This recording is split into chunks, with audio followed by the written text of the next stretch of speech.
नमस्कार।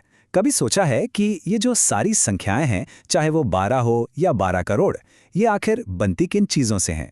आज हम संख्याओं की दुनिया के इन्हीं बिल्डिंग ब्लॉक्स को समझने निकले हैं, ये जानने के लिए कि हर नंबर के दिल में आखिर छिपा क्या है। तो हाँ, यही वो बड़ा सवाल है। संख्याएं असल में बनी किससे हैं? जैसे दुनिया की हर चीज एटम से बनी है, वैसे ही नंबर्स की भी अपनी एक सबसे छोटी, सबसे बुनियादी इकाई होती है, जिसे और तोड़ा नहीं जा सकता। चलिए, आज इन्हीं मौलिक इकाइयों से पर्दा उठाते हैं। और इन इकाइयों की शुरुआत होती है अभाज्य संख्याओं से। इन्हें हम नंबर्स की दुनिया का एटम यानी परमाणु भी कह सकते हैं। ये वो पत्थर हैं जिनसे हर नंबर की इमारत खड़ी होती है। अब ये देखिए, ये जो हाथ से लिखे नोट्स हैं, यही हमारा सोर्स मटेरियल है और इसमें अभाज्य संख्या की एक परिभाषा दी गई है। चलिए इसको थोड़ा और आसान भाषा में समझते हैं। तो नियम बहुत सीधा सा है।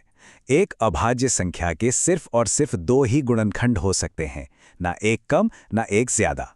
पहला होता है एक और दूसरा वो नंबर खुद।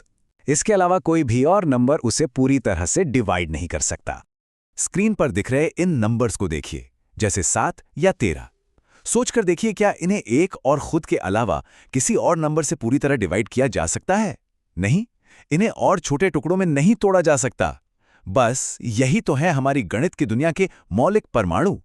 ठीक है, तो हमने एटम्स यानी अभाज्य संख्याओं को तो समझ लिया। अब सवाल ये है कि इनसे मॉलिक्यूल्स कैसे बनते हैं, और यहीं पर कहानी में एंट्री होती है भाज्य संख्याओं की। चलिए वापस अपने सोर्स नोट्स पर नजर डालते हैं। यहाँ भाज्य संख्या को अभाज्य का बिल्कुल उल्टा बताया गया है। देखते हैं इसका मतलब क्या है। भाज्य संख्या वो होती है जिसके दो से ज्यादा गुणनखंड हों। मतलब इसे एक और खुद के अलावा कम से कम एक और नंबर है जो इसे पूरा पूरा बांट सकता है। असल में ये दूसरे नंबर से मिलकर बनी होती है। चलिए एक बढ़िया उदाहरण लेते हैं, जैसे कि 12। अब देखिए, 12 को हम सिर्फ 1 और 12 से ही नहीं, बल्कि 2, 3, 4 और 6 से भी पूरी तरह डिवाइड कर सकते हैं, क्योंकि इसके दो से ज्यादा गुणनखंड हैं। ये एक भाज्य संख्या है। और मजे की बात यह है कि ये अभाज्य संख्याओं यानी 2 और 3 को गुणा करके ही बनी है। तो अब फर्क बिल्कुल साफ हो जाना चाहिए। एक तरफ हैं अभाज्य संख्याएं, ये बिल्डिंग ब्लॉक्स हैं जिनके सिर्फ 2 गुणनखंड होते हैं, और दूसरी तरफ हैं भाज्य संख्याएं, जो इन्हीं बिल्डिंग ब्लॉक से बनी इमारतें हैं और जिनके 2 से ज्यादा गुणनखंड होते हैं। तो सवाल ये उठता है कि इन एटम्स और मॉलिक्यूल्स के बीच का रिश्ता क्या है? इन्हें आपस में जोड़ने वाला नियम कौन सा है? वो नियम है अंकगणित का मौलिक प्रमेय, और ये सभी नंबर्स के लिए एक यूनिवर्सल ब्लूप्रिंट की तरह काम करता है। ये प्रमेय कहता है कि दुनिया की हर भाज्य संख्या को, चाहे वो कितनी भी बड़ी क्यों ना हो, उसे हमेशा अभाज्य संख्याओं के गुणनफल के तौर पर लिखा जा सकता है। ये सुनने में सिंपल लगता है, पर यह गणित का एक बहुत ही गहरा और पावरफुल नियम है। लेकिन सुनने में ये थोड़ा भारी भरकम लग सकता है ना? पर असल जिंदगी में इसका मतलब क्या है? चलिए इसे एक्शन में देखते हैं। ये बहुत दिलचस्प है। ये प्रमेय काम कैसे करता है, इसे समझिए। हम नंबर 12 को ही लेते हैं और उसे तोड़ना शुरू करते हैं। 12 क्या है? 2 गुणा 6। ठीक है, अब 6 को और तोड़ सकते हैं। हाँ, 2 गुणा 3।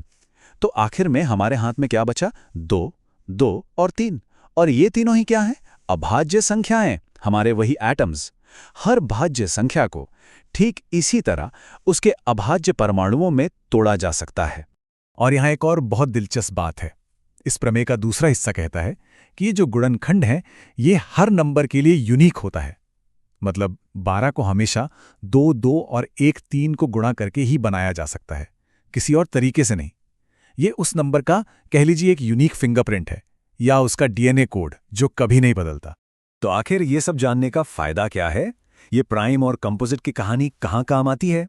आपको जानकर हैरानी होगी कि इंटरनेट की सुरक्षा से लेकर मॉडर्न क्रिप्टोग्राफी तक सब कुछ इन्हीं बड़ी बड़ी अभाज्य संख्याओं के गुणों पर ही टिका है, जो हमारी डिजिटल दुनिया को महफूज रखते हैं। तो अगली बार जब कोई भी नंबर सामने आए, तो एक पल के लिए जरूर सोचेगा कि इसके अंदर कौन कौन से अभाज्य परमाणु छिपे हुए हैं।